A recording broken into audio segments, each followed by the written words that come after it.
اب ان دونوں چیزوں میں سے یعنی مہر اور ملک بدا، ان دونوں چیزوں میں سے دیکھنا یہ ہے کہ کون سی چیز قابل عظمت ہے۔ تو جب دیکھیں گے تو پتہ چلے گا کہ ملک بدا ہی قابل عظمت اور قابل احترام ہے، مال قابل عظمت اور قابل احترام نہیں۔ یہی وجہ ہے کہ اگر مہر کا ذکر نہ بھی کیا جائے تو بھی نکاح منعقد ہو جاتا ہے۔ اور اس میں دوسری بات یہ ہے کہ کافر کی جو گواہی ہوتی ہے وہ مسلمان کے خلاف قبول نہیں ہوتی، مسلمان کے حق میں قبول ہوتی ہے۔ چونکہ اس نکاح کے اندر مسلمان ہے تو مسلمان کے حق میں ہی گواہی کافر دے رہے ہیں کہ اس کے لیے ملک بدا کا اس بات ہو رہا ہے۔ تو ملک بدا کا اس بات کس کے لیے ہو رہا ہے؟ مسلمان کے لیے۔ تو گویا کہ دو کافروں کی گواہی یہ مسلمان کے حق میں ہو رہی ہے، لہٰذا یہ گواہی بالکل درست ہوگی اور نکاح منعقد ہو جائے گا۔ یہاں تک عبارت دیکھیں، وَلَهُمَا، اور شیخین کی دلیل یہ ہے کہ ان شہادت شُورِطَت فی النکاح، کہ گواہی کو شرط قرار دیا گیا نکاح میں، علی اعتباری اثبات الملک، ملک کو ثابت کرنے کے اعتبار پر، لِوُرُودِهِ علی محل ذی خطر، اس لیے کہ یہ ملک کا جو اثبات ہے علی محل ذی خطر، کہ یہ قابل عظمت محل پر وارد ہو رہا ہے، لا علی اعتبار وجوب المہر، یہ گواہی جو ہے یہ وجوب مہر کے اعتبار پر نہیں ہے، اذ لا شہادت تشترط فی لزوم المال، اس لیے کہ گواہی کو شرط نہیں قرار دیا گیا لزوم مال میں، لزوم مال میں گواہی کو شرط نہیں قرار دیا گیا۔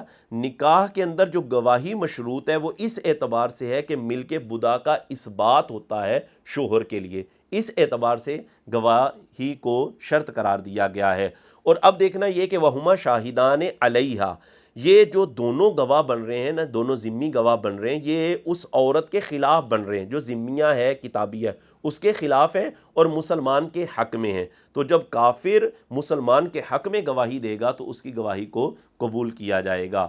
بخلاف، یہاں سے امام محمد اور امام ظفر کا جواب دے رہے ہیں صاحب ہدایہ کہ برخلاف اس صورت کے ما اذا لم یسمع کلام الزوجی، برخلاف اس صورت کے کہ جب وہ شوہر کا کلام سنے ہی نہ، انہوں نے شوہر کا کلام سنا ہی نہ ہو، تو اب کیا ہوگا؟ لِأَنَّ الْعَقْدَ يَنْعَقِدُ بِكَلَامَيْهِمَا، شوہر اور بیوی کے کلام سے ہی تو نکاح منعقد ہوتا ہے۔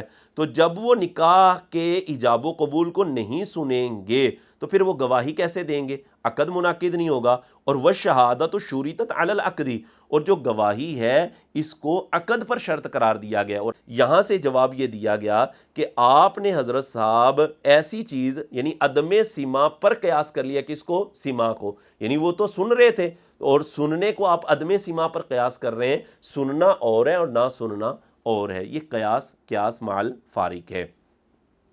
اچھا، آگے اس پر ایک اور مسئلہ متفرع ہو رہا ہے، متفرع اس بات پر ہو رہا ہے کہ نکاح کے اندر دو گواہوں کا ہونا ضروری ہے۔ فرماتے ہیں ومن امر رجلا بان یزوج ابنتہ الصغیرہ، کسی شخص نے دوسرے آدمی کو حکم دیا کہ وہ اس کی چھوٹی بیٹی کی شادی کر دے، کسی کے ساتھ بھی کر دے، فزوجہا، تو اس شخص نے جس کو وکیل بنایا گیا تھا اس نے اس کی چھوٹی بیٹی کا نکاح کر دیا، شادی کر دی، اور والابو حاضر بشہادت رجل واحد، کہ اس کا باپ بھی اس شادی کی مجلس کے اندر وہاں پر موجود تھا اور ایک آدمی کی گواہی کے ساتھ، سواہما، اور وہ آدمی باپ اور اس وکیل کے علاوہ تھا، جازہ نکاح جائز ہو جائے گا۔ یعنی ایسا ملے کہ باپ نے وکیل بنایا کہ تم میری چھوٹی بیٹی کا نکاح کر دو، چھوٹی بیٹی کی شادی کر دو۔ اب اس بندے نے کیا کیا کہ اس کی چھوٹی بیٹی کا نکاح کر دیا، اس طرح نکاح کیا کہ باپ موجود ہے، باپ کیا ہے؟ موجود ہے، اور ایک اور شخص بھی موجود ہے اور یہ وکیل بھی موجود تھا۔ اب ایسی صورت میں اگر نکاح کیا ہے تو یہ نکاح درست ہو جائے گا، کیوں؟ دو گواہ پائے جا رہے ہیں۔ کس طرح؟ لِأَنَّ الْأَبَا يُجْعَلُ مُبَاشِرًا، کیونکہ باپ کو عاقد مانا جائے گا، مباشر قرار دیا جائے گا، عمل کرنے والا قرار دے دیا جائے گا، لِاتِّحَادِ المجلس، مجلس کے متحد ہونے کی وجہ سے، تو باپ کیا ہو جائے گا؟ عاقد۔ فَيَكُونُ الْوَكِيلُ سَفِيرًا وَمُعَبِّرًا، اور یہ جو وکیل بنایا گیا تھا یہ وکیل محض ایک سفیر اور معبر کی حیثیت سے ہوگا، یہ صرف الفاظ کو بیان کرنے والا ہے، الفاظ کی تعبیر کرنے والا ہے۔ اب کیا ہوگا؟ فَيَبْقَى الْمُزَوِّجُ شَاهِدًا، یہ نکاح کروانے والا، یہ جو مزوج ہے، یہ بطور گواہ کے باقی رہ جائے گا، ایک گواہ یہ ہو گیا، اور ایک گواہ اور ہے، دو گواہ موجود ہیں، باپ مباشر ہے، باپ عاقد ہے، تو اب یہ نکاح ہو رہا ہے تو دو گواہ موجود ہیں، جب دو گواہ موجود ہوں گے ایجاب و قبول کو سننے والے تو نکاح منعقد ہو جائے گا۔ لیکن فرماتے ہیں وَإِن كَانَ الْأَبُ غَائِبًا، اگر باپ موجود نہ ہو اس مجلس کے اندر تو لم یجوز، پھر جائز نہیں ہوگا، لِأَنَّ الْمَجْلِسَ يَخْتَلِفُ، کیونکہ مجلس مختلف ہے، فَلَا يُمْكِنُ أَن يُجْعَلَ الْأَبُ مُبَاشِرًا، کیونکہ اب باپ کو مباشر بنانا ممکن نہیں ہے، یعنی اسی طرح مجلس ہو، باپ موجود نہیں ہے، یہ جو جس کو وکیل بنایا تھا یہ وکیل اب عقد کر رہا ہے، اب اس صورت کے اندر وکیل عاقد ہوگا اور وہ جو ایک شخص ہے وہ گواہ ہوگا، ایک شخص کی گواہی سے نکاح منعقد نہیں ہوگا۔ ہاں اگر باپ موجود ہوگا تو پھر یہ جو وکیل ہے یہ بھی بطور گواہ کے مانا جائے گا اور باپ عاقد ہوگا، ایک وکیل گواہ ہو جائے گا، ایک دوسرا آدمی گواہ ہو جائے گا، پھر نکاح منعقد ہو جائے گا۔